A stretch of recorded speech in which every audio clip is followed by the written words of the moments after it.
O Memorial Ricardo Portela celebra esta fin de semana a súa 20ª edición. O evento, que comezou como unha homenaxe ao gaiteiro de Viascón, é xa unha das citas máis consolidadas na programación das festas de verán de Pontevedra.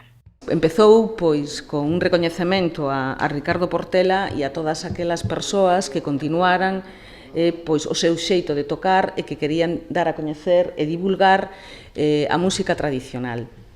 Empezou humildemente na Praza do Teucro, incluindo un concurso de toque pechado.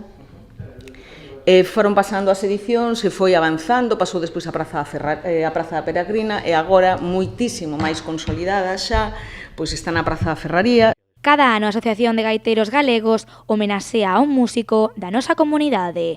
Este ano decidiron dedicarllo a Constante Moreda Vázquez, un barbeiro gaiteiro vigués que foi asesinado no ano 1936 polo exército falanxista. A súa vida quedou truncada o 10 de decembro de 1936, vítima das hordas falanxistas.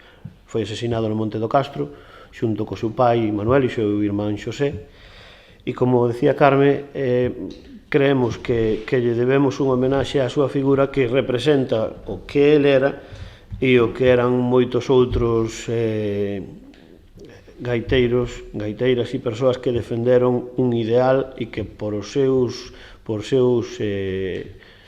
chegaron a morrer polos seus ideales e por a defensa das súas ideas. Por suposto, máis alá de homenaxes, como cada ano, haberá tamén unha mostra de artesanía de instrumentos tradicionais. Tamén haberá pasarrúas de mans de grupos como os Carunchos, Cántigas e Flores ou os Gaiteiros das Rías Baixas e 2 concertos. O venres subirase ao escenario Viqueiras e o sábado Cantares de Brión. Todas as actividades que se desenvolverán o venres e o sábado terán lugar na Praza da Ferraría de Pontevedra.